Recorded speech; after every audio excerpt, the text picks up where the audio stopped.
All right, let's talk about croup.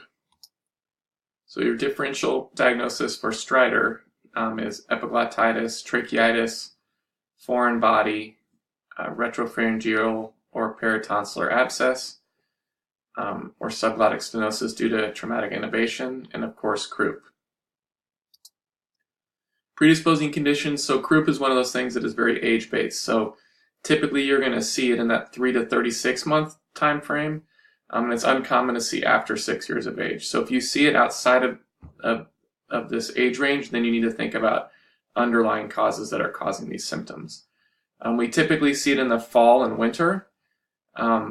Children who may be more prone to getting croup or having a worse case would be those who have congenital narrowing of their airway, or they have what we call acquired narrowing, so a traumatic intubation that left scarring, a hemangioma or a mass, that kind of thing.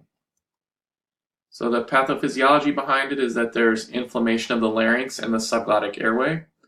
Parainfluenza type 1 is the most common cause, but again, multiple viruses can cause it, such as RSV, coronavirus, rhinovirus, metapneumovirus. Clinical manifestations, so first you're going to start with your runny nose and congestion. Then you're going to progress to a barky cough and possible stridor. If you hear biphasic stridor, it's not a good sign. It's a bad prognostic sign. In addition, you might see retractions and nasal flaring, but typically what you're going to see is this inspiratory stridor. And so let's jump on the internet here and take a listen to what that sounds like.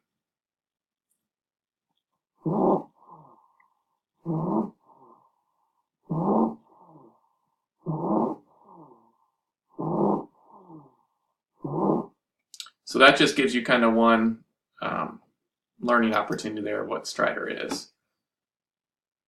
All right, so as far as our evaluation goes, again, this is one that is typically done by history and exam, and you don't necessarily need any other studies unless you're concerned about a complication, or maybe this is presenting in an atypical fashion and you want to make sure that you're right.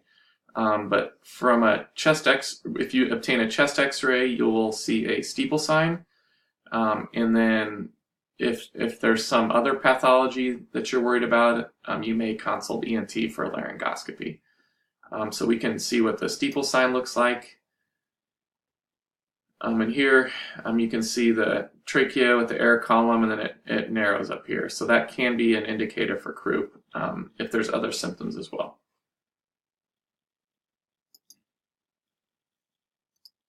So treatment consists of steroids. So you'll usually see Decadron being given. This can be done either by injection or orally. So this steroid's nice because it decreases the inflammation. We give it once and it stays in the system for about 48 hours. And typically patients don't need another dose. And then we give racemic epinephrine. So this causes constriction of blood vessels, which in that airway, which decreases the swelling and inflammation temporarily. If repeat treatments are needed, then we hospitalize the patient. Some people give humidified air, which is kind of an unknown if it is a true benefit or not. And then Heliox may be used in severe cases. And Heliox is a mixture of helium and oxygen, and it improves the laminar flow, making oxygen flow through that narrow opening easier. So you can kind of compare and contrast this to asthma, where asthma and croup, we both give steroids.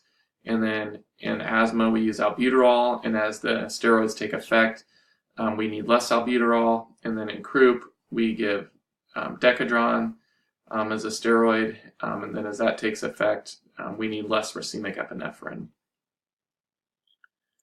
So the key points, remember the age range 3 to 36 months, but not after, for sure not after 6 years of age. And then it's fall and the winter. Remember the barky cough and inspiratory stridor. Remember we don't usually need x-rays. And then we treat with racemic epi and Decadron. And then if we have a prolonged course or atypical course, we'll consider further evaluation with laryngoscopy and ENT. And this concludes our talk.